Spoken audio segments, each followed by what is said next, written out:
Hello, Ram Ram ને સીતારામ દાયરા ને. તો ફાઇનલી અમે પહોંચી ગયા છે ગુવાહાટી. અમારી ફ્લાઇટ લેન્ડિંગ થઈ ગઈ અને પછી ત્યાં છે ને અમારું જે પેકેજ બુક છે ને એ 7 દિવસનું બુક છે. અને એ લોકો શું કહેવાય એરપોર્ટથી જ પિકઅપ સર્વિસ આપેલી હતી. તો ડાયરેક્ટ ત્યાં અમારા માટે સ્વિફ્ટ ડિઝાયર કાર છે આવી ગઈ. અને એના ડ્રાઈવર છે, ક્યાં નામ बताया आपने? शुकुर भाई का शुक्रिया कि हमें ले जा रहा है अभी वारी चोरा. તો વારી ચોરા કરીને એક જગ્યા છે. તો આજની પ્લેસ જે ડે 1 ની એટલે કે પહેલા દિવસનો અમારું જે ટ્રીપનો પહેલો દિવસ છે એની પ્લેસ છે વારી ચોરા. તો ત્યાં જવાના છે. ત્યાં જબરદસ્ત છે ને ક્રિસ્ટલ ક્લિયર વોટર અને અંદર છે ને મસ્ત મસ્ત ફિશ ને એવું બધું જોવા મળવાનું છે. અને પેલું શું છે બે બાજુ કેવ્સ છે. એની વચ્ચેથી બોટમાં જવાનું છે. વાગી ગયા બપોરના 2 અને અમે બપોરા કરવા ઉભા રહ્યા. અહીંયા રસ્તામાં ને એક ઢાબો આવ્યો, હોટલ ઢાબા હિમાલયા આવી હોટલ છે. અહીંયા વ્યવસ્થિત છે આમ તો. ને આ અમારી ગાડી છે. જો અહીંયા બધી ગાડીના પાર્સિંગ એસ થી ચાલુ થાય. આસામના પાર્સિંગ તો વારી ચોરા પહોંચતા હાન થઈ જાય. સાંજે સીધું હોટલમાં જઈને ચેક ઇન કરવાનું છે. આજે તો આરામ જ કરવાનું છે, કારણ કે કાલ રાતના અમને આમ છે અમદાવાદથી નીકળ્યા હતા. અમદાવાદથી પાછા કોલકાતા ગુવાહાટી. એટલે થાકોડો એ બહુ છે ને ઊંઘ થાય ને. અહીંની છે ને વેજ થાળી, એક રાઈસનો ઢગલો આવ્યો છે, મોટો બધો રાઈસ છે, દાળ છે, મિક્સ સબ્જી છે અને 2-3 પેલું શું કહેવાય કાચું ને એવું છે, સંભારો ને પાપડ ને રોટલી તો છે જ નહીં ભાઈ. રોટલી વગર ખાવું કેમ ભાઈ? થાળીમાં રોટલી જ નહીં. બોલે એક્સ્ટ્રા છે રોટી છે ખરી?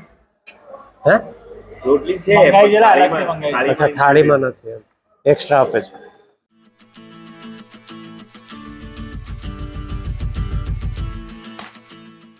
આવી ગયા ભાઈ મેઘાલયમાં.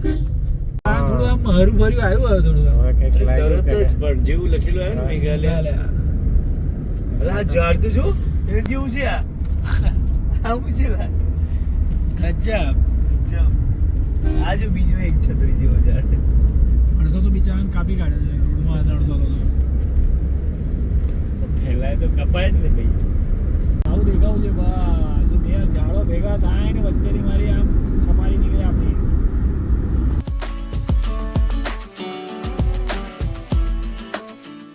અમે હે ને આસામ ક્રોસ કરી અને આવી ગયા મેઘાલયમાં.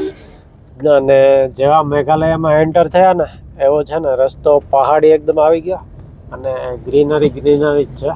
પેલી બાજુ તો બધું સૂકું દેખાતું હતું. બધા એ છે ને પેલા શું કહેવાય રાઈસના ખેતરો ને એવું હતું. બધું રાઈસ કાપેલા એના કરસા ઉભા હતા. અને જેવું મેઘાલય આવ્યું ને વેલકમ ટુ મેઘાલયનો બોર્ડ તમે જોયો ને બધું છે ને બધી ગ્રીનરી ચાલુ થઈ ગઈ. અને આ બાજુના જંગલમાં છે ને સોપારીના ઝાડ વધારે દેખાય છે. સોપારી બહુ થતા હોય એવું લાગે છે. આ બાજુ ઝાડ આ બધા છે ને સોપારીના ઝાડ જ છે. આ લાંબા ઊંચા દેખાય ગઈ. જોરદાર રસ્તો હે, ગોલાઈ વાળો હે. શુકુરભાઈ ઉડાડે છે.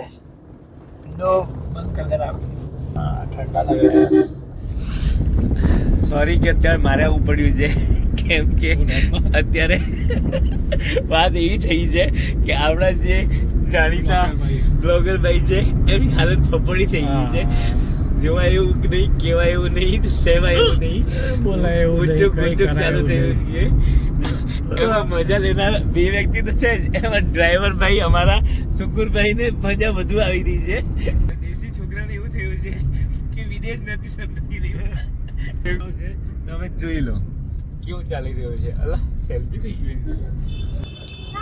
પહાડ ઉપર ગામ આવ્યું છે રંગજમ ગામ. હે એકદમ દેશી વસ્તુઓ છે બધી. માર્કેટ અહીંયા ઓર્ગેનિક મળે વસ્તુ તમને. ટમેટા પેલા એકદમ પેલા ઓર્ગેનિક છે. રોંગજેંગ હા બ્લુ પાછળ બોર્ડ હા ભાઈ. રોંગજેંગ 26 જાન્યુઆરી કાર્યક્રમ ચાલુ થઈ ગયો છે. રોંગજેંગ મેઘાલયમાં અત્યારે વાગ્યા છે 5. 5 વાગ્યામાં તો હે ને અંધારું થઈ ગયું છે. અને ભાઈ બહુ સારું નહોતું લાગતું મને. પેટમાં ગડબડ હતું. આ રસ્તા હે ને વાંકા ચૂકા હે ને તો જરાક ગેસ જેવું થયું હતું. હમણાં હે ને ઉલટી, હા મિતુલે હે ને 2 આંબળા લઈ આવી દીધા. ખાધા એટલે ઉલટી થઈ ગઈ ને દાળ ભાત બધા ખાધા ને બધા બહાર નીકળી ગયા ને મસ્ત ફીલ થાય છે. વાંધો નથી, પેટ હે ને એકદમ ખાલી થઈ ગયું તો હવે સારું લાગે. ફાઇનલી હે ને પડતા પછડાતા પૂછડતા ઉલટીઓ કરતા હોમ સ્ટે પર પહોંચી ગયા છે ફાઇનલી.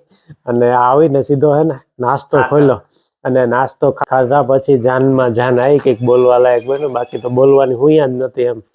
રસ્તો એવો હતો ભાઈ ખતરનાક, વળાંક બસ ઘુમર આમ હરફ જેવો જ આખો. એવો 100 કિલોમીટર રસ્તો અને ગાડી કેવી હાલે ખબર 20-30 જ હાલે. તો બહુ ટાઈમ લાગ્યો એટલે માંડ પૂગ્યા. અને અમે કાલ હું તો 5 વાગ્યાનો નીકળ્યો છે. આજે 24, 28, 30 કલાક જેવું થઈ ગયું ટ્રાવેલિંગ કરીએ એનો. તો આવું હે ને આજે તો હે ને ફૂલ રેસ્ટ કરવાનો છે અને સવારે આપણે નીકળવાનું છે. ને આમાં જો ગુજરાતી હોય ને નાસ્તો તો ઠેલા ભરીને હોય, કંઈ ઘટે જ નહીં એમ. જો ચેવડો છે, પછી આ ખાખરા, હજી તો આમાં ભર્યું છે સિંગ ને. અટાણે હે ને કોઈને ખાવાની બહુ ઈચ્છા નહોતી, આવું લાઈટ ખાઈ લીધું છે.